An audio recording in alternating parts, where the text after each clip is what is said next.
Olá, sejam bem-vindos à 35ª Feira do Livro de Bento Gonçalves. E hoje nós temos o prazer de receber aqui no nosso palco a nossa patrona, Letícia Wierchowski. Olha, não quebrei a língua agora, porque o sobrenome da patrona é um trava-língua chiquérrimo como ela. Mas, antes de passar a palavra, né? Criatura, são muitas emoções. Eu esqueci teu nome, que branco. O Guilherme! Olha que pecado, você torturada depois. Mas o bom é que eu falo, né? Vamos aos nossos patrocinadores. Olá, amigos. A nossa 35ª Feira do Livro é realizada através da Lei de Incentivo à Cultura, pela Prefeitura de Bento Gonçalves, Secretaria de Cultura e Fundação Casa das Artes, Biblioteca Pública Castro Alves e Sistema Fecomércio Sesc. Conta com o apoio de Vem Delivery, Hotel Vinocap e Floricultura Saara, e o curso de design da Universidade de Caxias do Sul. E tem o patrocínio da Sugás, Viva com essa energia, Anderli Transportes e Caixa Econômica Federal, o banco de todos os brasileiros, Secretaria Especial de Cultura e Ministério de Turismo e Governo Federal. Então, com vocês, o Guilherme, que me deu aquele branco, que são muitas emoções, né, gente? Estar aqui ao lado da nossa patrona maravilhosa. Essa mulher tem prêmios incríveis. Um deles é o Jabuti. Quem tem Jabuti, eu bato a cabeça. Não é para qualquer um Jabuti, né? Jabuti, quem gosta de literatura sabe que a nossa patrona tem muito café no bule. Então, Guilherme, né, é tudo contigo. Obrigado, Bárbara. Então, hoje aqui, diretamente da 35ª Feira do Livro de Bento Gonçalves, no palco do Sesc. Primeiramente, eu vou fazer a descrição do lugar que a gente está, que é a audiodescrição. A gente está no palco do Sesc de Bento Gonçalves. Um palco que atrás tem um banner bem grande, bem bonito, com o logo da feira desse ano. Aqui no chão tem um tapete, a gente está sentado em 2 poltronas azuis. E no meio da gente tem uma mesinha com os livros da Letícia. Eu sou um homem branco, com cabelo comprido, com barba. Estou usando a camiseta da Feira do Livro, que é branca, e uma calça preta. Agora eu passo a palavra para a Letícia. Boa noite, Letícia. Oi, boa noite. Para fazer a sua descrição. Vamos lá. Bom, eu sou uma mulher branca, de cabelos loiros, estou vestida de preto e usando uma bota assim de um marrom bem escuro, né? Apesar de ser primavera. E é isso. Então tá. Letícia Wierchowski, que nome forte. Do meu avô polonês. Li bastante sobre isso, vi umas entrevistas, muito interessante a história dele, inclusive. Vamos ver se tu fala um pouco sobre hoje. Com muito prazer falo. Mas antes de falar sobre o passado, falar sobre o futuro, eu quero falar sobre agora. Pandemia, a gente teve aqueles primeiros meses assim que, enfim, fechou tudo, sabe, ir no mercado era um pânico até a gente ter um pouco mais de liberdade agora, que já não é tudo aquilo, a gente tem que se cuidar muito ainda. Mas para artista, nesse momento, estar em casa, não poder sair, vem toda uma pressão, creio que para ti também veio, de tu tem que produzir. Tu tem tempo, agora tu está aqui, produz. Eu quero saber, tu produziu, como é que foi para ti, como é que está sendo para ti estar em casa e não poder sair, não poder ver pessoas, não poder interagir, que afeta muito o nosso emocional também. Né? E como foi a tua produção literária nesse tempo? Bom, em primeiro lugar, a minha relação com a produção criativa, ela sempre foi organizada, tá? Eu sempre trabalhei em casa uma parte do meu tempo, né? Porque para escrever um romance você precisa de muitas horas de trabalho, embora eu viaje muito, né? Em situações normais, de muitas palestras, também dou aulas de escrita criativa. Eu sempre tenho que ter uma parte do meu dia trabalhando em casa, tá? Em relação ao isolamento social, eu sempre mantive a postura mais correta social possível, mas eu nunca fui uma pessoa assustada com isso, tá? Não sou. Eu moro numa casa com 2 adolescentes e levo a minha vida com tranquilidade. Eu nunca tive medo de sair à rua. Evidentemente, tomo cuidado com as pessoas mais velhas ou que têm problemas de saúde. A gente lida com isso na família, mas nunca fui uma pessoa que isso me assustou, tá? O vírus em si, claro, mas atual. E é evidente que foi um ano de muita dificuldade, inclusive para o trabalho, né?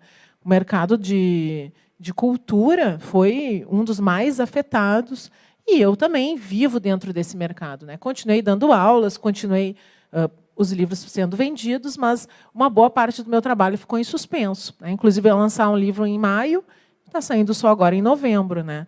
Então, existe, além de tudo isso, da questão, né, do Covid, da gente viver essa situação toda mundial, existe uma atenção de manter as coisas funcionando como sempre são. Então, isso foi talvez a parte mais difícil para mim, tá? Lidar com esses cancelamentos, com essa suspensão do tempo. Mas, assim, não muda nada, nunca mudou a minha relação com o meu trabalho, porque eu sempre tive... Eu vou publicar, agora vai ser meu 32º livro, tá? Desses 32, 10 são infantis. Eu tenho 48 anos, publiquei meu primeiro romance com 25. Né? Então, já são 23 anos, mas, de qualquer maneira, é mais que um livro por ano. Né? Para eu manter essa constância de produção, eu desenvolvi uma organização de trabalho. Né? A frase que me norteia é a que estava escrita no ateliê do Pablo Picasso, que a inspiração me pegue trabalhando. Né? E, para isso acontecer, você tem que estar organizado. Né?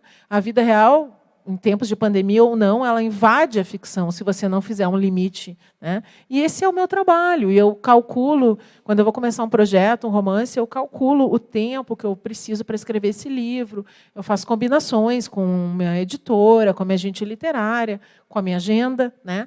E, então, eu trabalho de maneira bem organizada. Então, estar mais em casa não mudou. Eu acho até que piorou um pouco, assim, porque os filhos também ficam muito em casa, né? E a demanda, você vira mãe, professora dos seus filhos, dos seus alunos, né? E tudo, está envolvido em tudo, a demanda emocional deles. Isso, sim, foi mais pesado, né? Principalmente do meu filho menor. Sim, tu acabou tendo mais disponibilidade de tempo em casa também para eles, e isso se misturou com o teu trabalho. Que já acontece em casa. Porque, sim. assim, você tem filhos... Primeiro que as crianças crescem aprendendo a dinâmica do seu lar. Né? Então, os meus filhos sempre me tiveram trabalhando muito em casa, eu sempre fui muito acessível a eles. Né? Mas sempre entenderam, né? Bom, agora a mãe está escrevendo, não vou incomodar ela. E eu também me coordenava para fazer alguns trabalhos mais complicados quando os filhos pequenos, né, estavam fora de casa. E isso não teve mais. Né? Sim, então, e eles também, o mais velho não, eu tenho filho adulto, mas o menor, que é pequeno, sim, também numa realidade totalmente nova, né, ter que lidar com a aula no espaço virtual, as dificuldades, a internet que cai, a prova que ele está terminando de fazer e caiu, e aí ele tem que começar de novo, o choro. Então, isso foi assim um potencializador de ansiedade na família, como tenho certeza que em todas as famílias que tiveram a sorte dos seus filhos continuarem tendo ensino à distância. Porque a gente está falando de um país onde a maioria das crianças ficaram sem aula. Né? Sim, com certeza. Então tá, uma Letícia disciplinada há muitos anos. Pelo menos para escrever. Sim. Eu quero perguntar para ti, já que a temática da nossa feira desse ano são os 80 anos da Biblioteca Pública aqui da cidade, a importância para ti na tua formação como leitora e, consequentemente, como escritora de bibliotecas. Nossa, muito grande. Porque, quando eu era criança, a nossa relação com o consumo, em geral, era muito diferente da relação de hoje. Né? Você não comprava coisas como compra hoje. Né? O acesso... Né? Você precisa de um livro, vai lá, entra na Amazon e 2 dias depois está na porta da sua casa. Você comprava coisas eventualmente. Né? E eu sempre gostei muito de ler, sempre. E eu me lembro que as minhas irmãs brincavam, tu gasta todos os teus presentes de Natal em livro. Que eu pedia muito livro de Natal.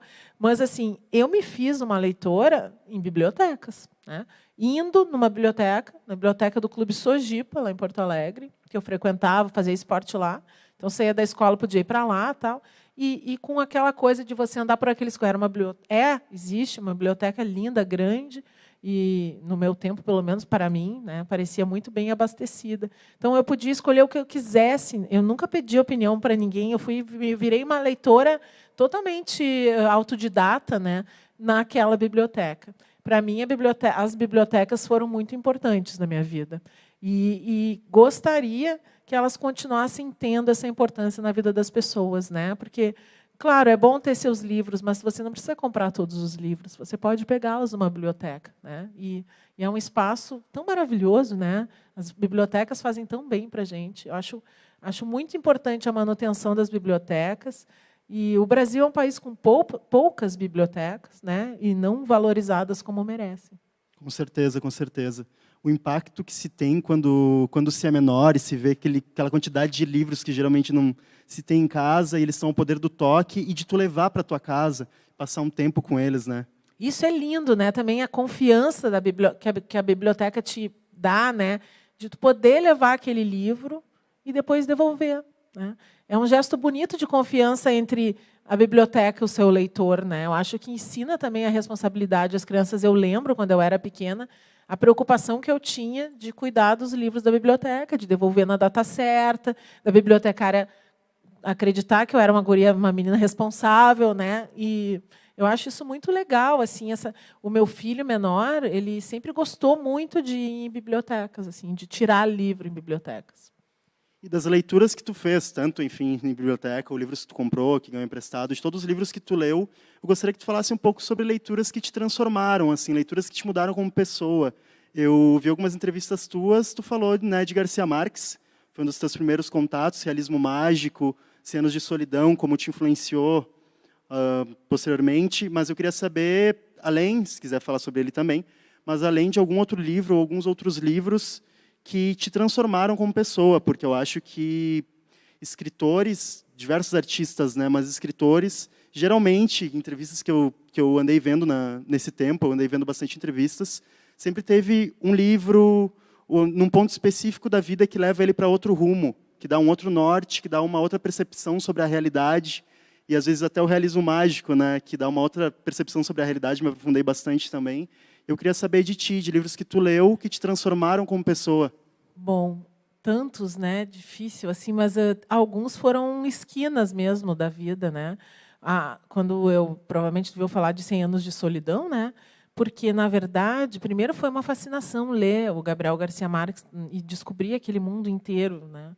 Mas quando eu comecei a demonstrar interesse em escrever, as pessoas diziam: "Ah, mas tu é muito jovem, tu não tem nada para contar, vai contar o quê?", né?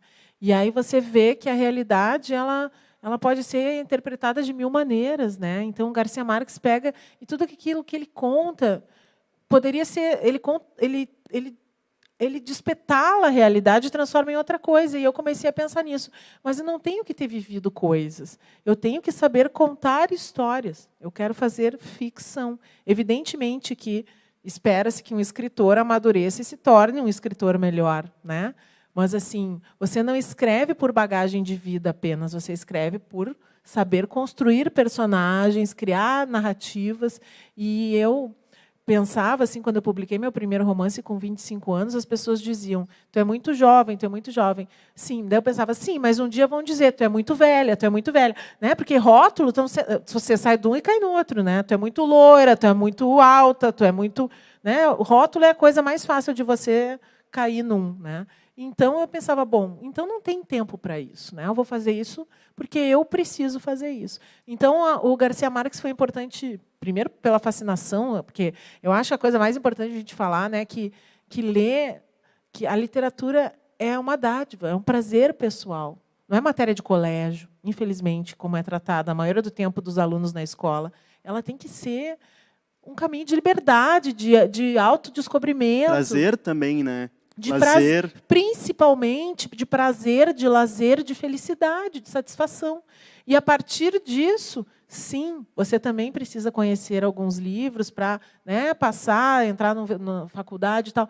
Mas se descolar o papel fundamental da arte, né, que é do ser humano se entender melhor, né, e ter esse prazer, não serve para nada, né? Eu discordo da literatura como matéria que merece nota em escola, com prova. Eu não concordo, nunca concordei com isso.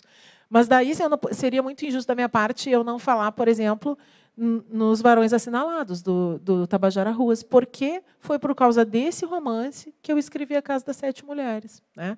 Então, foi ali que eu encontrei os subterfúgios para fazer uma coisa que, mudou a trajetória do meu trabalho, né? Me tornou uma escritora muito mais conhecida, mais bem-sucedida financeiramente, porque ganhar dinheiro todo mundo precisa, escritora, artista também, né? Que também é outro preconceito, ganhar dinheiro é ruim, né? Então, foi importante demais assim para mim, mas também encontrar um olhar narrativo, né? Que, a partir dali, eu fui aprimorando, né? Que era uma coisa que eu gosto muito de fazer, que é pegar um fato histórico e tecer ele de ficção, né? Eu adoro um poema do Manuel de Barros que diz: o poeta gosta mais do vazio do que do cheio, né? E o romancista tem que ter esse olhar. Você não, eu sempre digo, eu não sou historiadora, eu sou romancista, né? Evidentemente que eu preciso criar a lógica interna de um romance. Então, se eu quiser, e também Aristóteles dizia, né? Cabe ao historiador contar o que aconteceu e ao poeta o que poderia ter acontecido. Portanto, eu também posso desvirtuar a realidade se eu quiser contar uma realidade paralela. Com certeza, né? com certeza. Na Casa das Sete Mulheres, era a história dos varões, né? Citação de Camões, os varões assinalados, que fizeram a Revolução. E tem uma passagem muito breve, assim, de meia página, onde o Giuseppe Garibaldi, que está chegando para fazer os lanchões Farroupilha e fazer as sortidas na Lagoa dos Patos, chega na casa que o Tabajara chamou de foi jantar na Casa das Sete Mulheres. E é só, assim, são 3 parágrafos. E depois volta para os homens e as mulheres. E aí, lendo aquele livro, né, eu pensei, nossa, que história, né? O vazio aqui é só um sopro disso, eu vou escrever, né?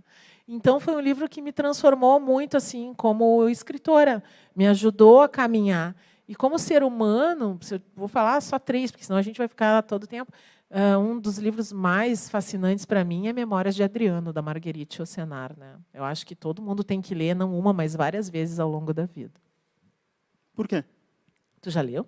Não. Vi ele num sebo esses dias, quase comprei, daí fui olhar, compraram já. Compra. Até porque, lamentavelmente, está esgotado no Brasil, não está publicado por nenhuma editora. Eu não sei nem te dizer, é um dos livros mais... É uma das análises da humanidade, assim, do humano, mais impressionantes que eu já li na minha vida. Tá? Eu sou fascinada por esse romance. E, por causa dele, fascinada pelo imperador Adriano, que, aliás, foi o maior construtor de bibliotecas da história, né, romana, né, encheu todas as Roma, a Itália e todas como diz assim que eles comandavam as colônias romanas de bibliotecas, né? Um homem impressionante, mas isso é tudo o mérito da Marguerite Yourcenar também, porque ela pega as cinzas da história e transforma num incêndio maravilhoso. Assim, é um livro muito, muito, muito impactante. Eu li ele grávida, talvez tenha... Nossa, eu sou fascinada e ainda gostaria de fazer um romance contando a história de como ela escreveu esse romance, que é impressionante também. Uhum. Agora, sobre outro tipo de arte, que eu li alguns livros teus e eu fiquei com uma impressão de alguns olhares cinematográficos, sabe? Em algumas perspectivas que tu coloca, em algumas situações de personagens no mesmo espaço, tanto a Casa das Sete Mulheres, que, enfim, o poder daquela casa, tudo aquilo, mas dessas cenas específicas em ambientes, personagens conversando sobre algo, um flashback, sabe, muito, muito cinematográfico. E usar o exemplo aqui do Neptuno, que está aqui, que tem personagens muito intelectuais, tu menciona Fellini em um momento através de um personagem. E eu queria saber as tuas influências do cinema que tu levou para a tua literatura, seja de história, o que te interessa no cinema, porque eu senti muito uma chama cinematográfica nos teus livros. Sabe uma coisa legal? O meu filho mais velho hoje faz cinema, né? Então, ele então é um cinéfilo enlouquecido, assim. Eu gosto muito de cinema, né? Mas assim, o cinema italiano, Fellini e tal, eu amo a trilogia do Poderoso Chefão, mas eu tenho, de fato, um olhar cinematográfico narrativo, né? Eu sou muito visual, né? Eu trabalho muito com espaço visual, com a compreensão visual do meu leitor. É uma característica da minha narrativa, intrínseca minha, né? Mas eu gosto muito também de fazer roteiros de cinema e de televisão. Eu gosto muito e falo para os meus alunos no meu curso de escrita de romance que os escritores de ficção deveriam ler mais roteiros de cinema, pelo simples fato de que a maioria dos romances de autores iniciantes naufraga pela falta de ação, por narradores que são dominantes demais e sufocam os seus personagens, né?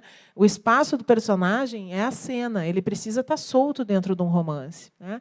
E a maioria dos autores que está começando a escrever tem um domínio um pouco sufocante, porque é muito mais fácil narrar por uma única voz do narrador do que ser todos os personagens em ação. O bom romancista é o cara que morre, o cara que mata, o cara que vê o assassinato, é todos eles, né? Mas é mais fácil ter alguém que só está ali narrando, né? E o roteiro de cinema, ele não te dá essa oportunidade, né? O narrador no cinema, se ele existe, ele é muito usado com muita suavidade, né? Então, você tem que colocar o personagem na ação, né? E isso é uma aula muito importante para quem faz ficção, quem faz literatura. Eu sempre digo, vamos ler também. A gente está fazendo outra coisa, mas você pode aprender com as artes irmãs, né? Sim, sim.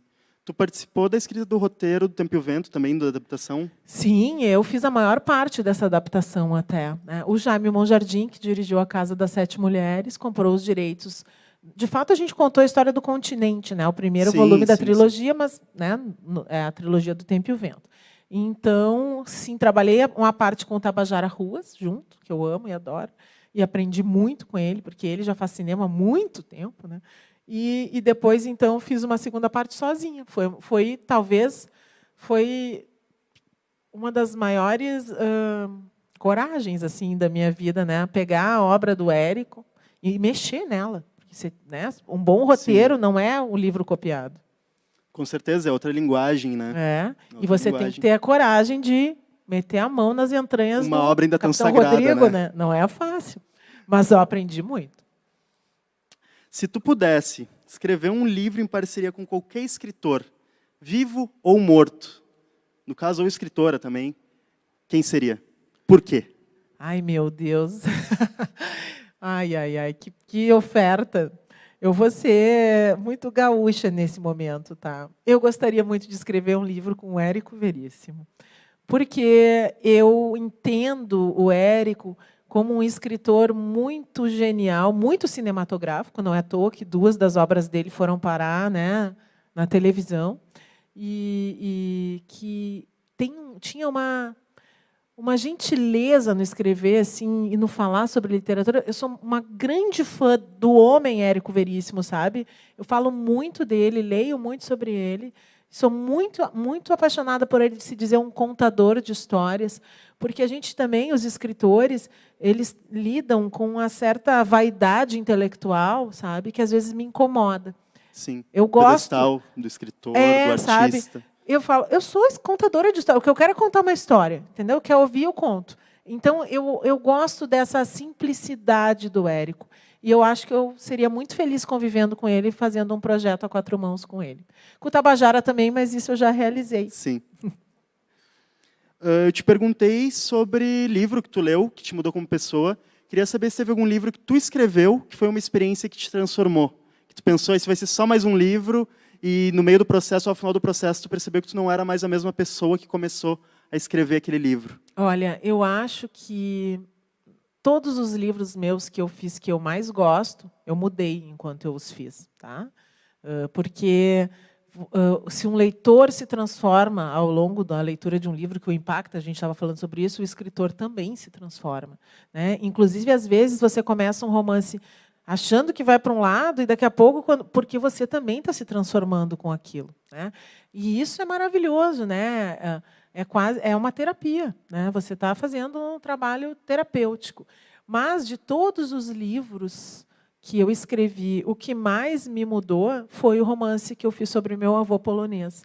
Porque foi um livro de autoconhecimento mesmo, né? De passado recente, e que me transformou muitas coisas dentro de mim, assim, mudou muito a minha percepção de família, de status quo, de tudo, assim, de o que eu achava que a minha família era, quando, na verdade, ela era outra coisa, eu tinha vivido outras coisas, e de um olhar de entender que a gente tem que deixar para os filhos, para depois os netos, para eles saberem de onde eles vieram, né?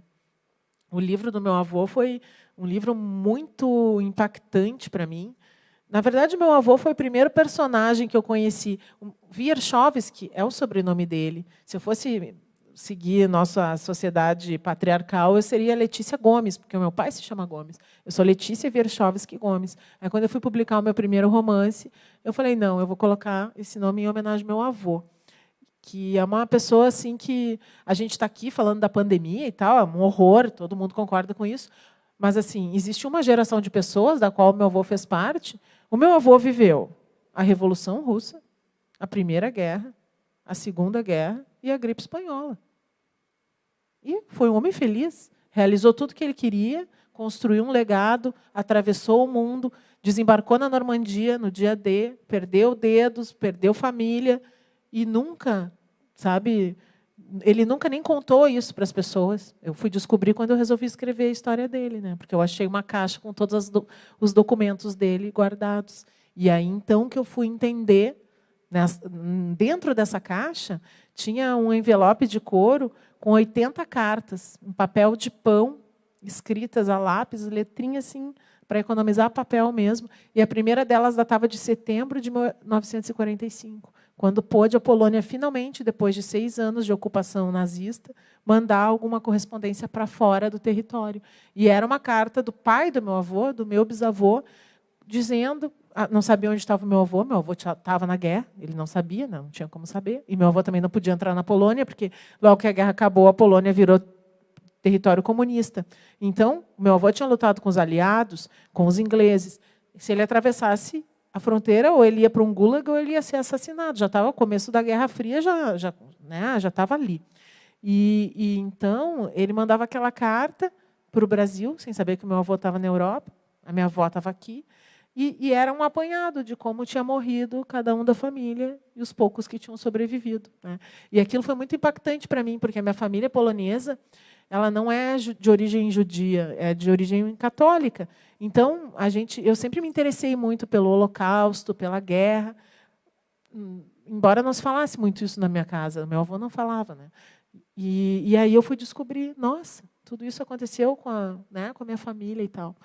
E isso foi muito impressionante, assim. Esse bisavô que escreveu a carta, ele estava um dia caminhando na rua e foi torturado por um grupo de nazistas e arrancaram um dos olhos dele com uma colher de chá no meio da rua. Então, tu vê o quanto o ser humano pode, né, trazer destruição para o ser humano. Provocar horrores e também sofrer horrores. Né? Então, isso foi muito impressionante para mim, sabe? E entender também que, bom, dificuldades, problemas, a gente vai ter em vários níveis ao longo da vida. Agora, se tu não tiver uma determinação, né? E isso é uma coisa que eu levo muito comigo, assim, aprendi muito com meu avô, embora quando ele morreu, eu tivesse 7 anos, aprendi porque eu fui entender ele, né? Pensar sobre ele. E eu sempre, quando eu tenho algum problema, inclusive, eu converso com ele, vô, sabe? Tal. Porque a vida não é fácil, a vida é difícil mesmo, né? Mas é maravilhosa também, né? Sim.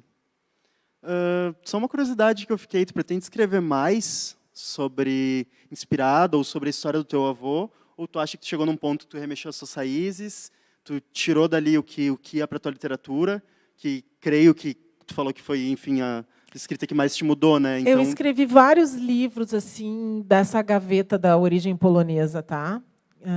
O primeiro, porque a história do meu avô acabou se mostrando a história da ocupação nazista na Polônia, porque quando eu vi o que aconteceu com cada um dos irmãos, com o cunhado, com a sobrinha, com os tios, eu falei, eu não posso contar essa história, eu tenho que contextualizar ela, né? Meu avô tinha vindo para cá 3 anos antes da Alemanha invadir a Polônia, e a família toda ficou. Então, um romance que era sobre meu avô ganhou uma dimensão muito maior, né?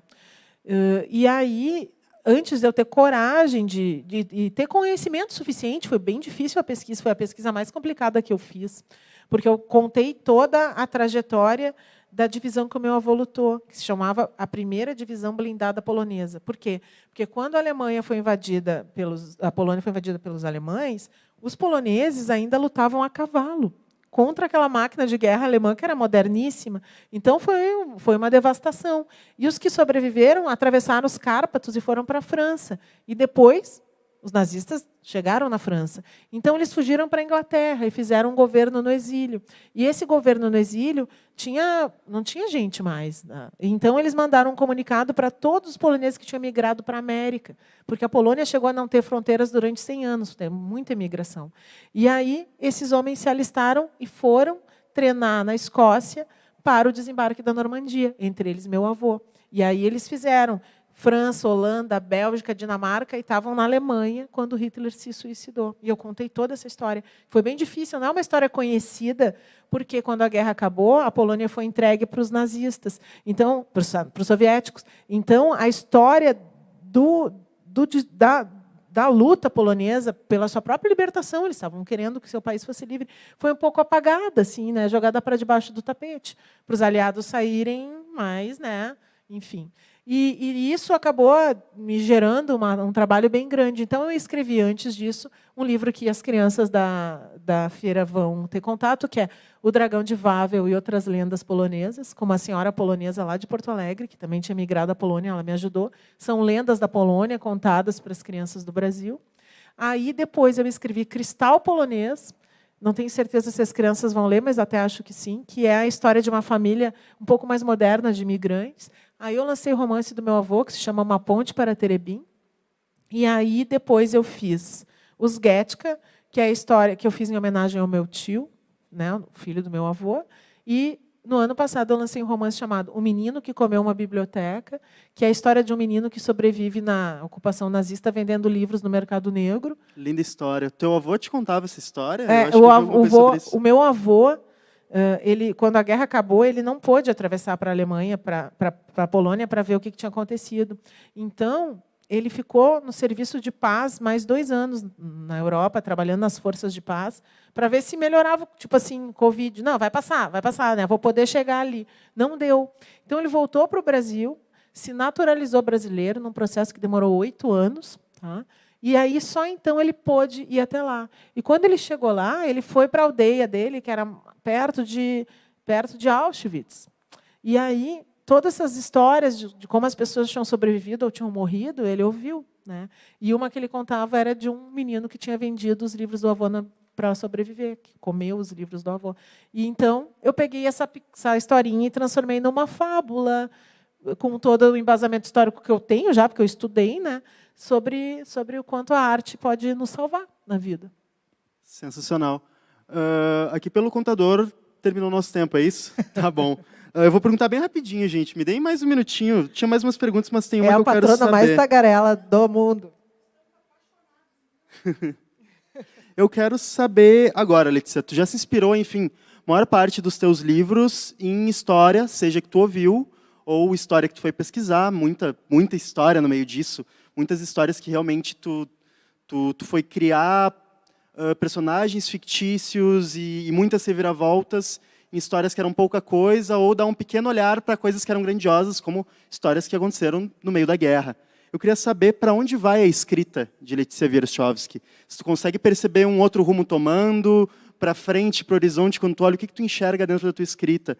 Tu que também já começou de uma maneira, já escreveu livros infantis, tem tanta experiência, já passou pelo cinema. Olha, eu escrevo, tá? Eu pago as minhas contas escrevendo e trabalhando com a palavra também, mas eu escrevo fundamentalmente para ser feliz, tá? Para me divertir. Eu sempre falo assim, para mim, tem um poema da Wisława Szymborska, Nobel polonesa, que se chama Alegria da Escrita. E a última frase é A Vingança da Mão Mortal. Eu escrevo para me vingar da vida, para me divertir, para corrigir os erros que eu acho que a vida não vai corrigir, eu corrijo na literatura, para salvar coisas, guardar. Quando eu me separei, eu fiz um livro chamado Navegue a Lágrima, que era todo sobre o meu casamento. Claro, com um monte de ficção no meio. Como diz o Pamuk, literatura nada mais é do que contar as suas histórias como se fosse dos outros e as dos outros como se fossem suas. Então, puxa, meu casamento vai acabar. Onde é que eu vou guardar ele? Num livro, né? Então, isso para mim. Então, eu não sei, porque eu não sei o que a vida vai me aprontar por aí ainda, né? O que eu vou precisar salvar, guardar, ou quais vinganças ainda eu poderei cometer na literatura. Mas uma das coisas que eu mais adoraria era fazer uma série para o Netflix. Olha só.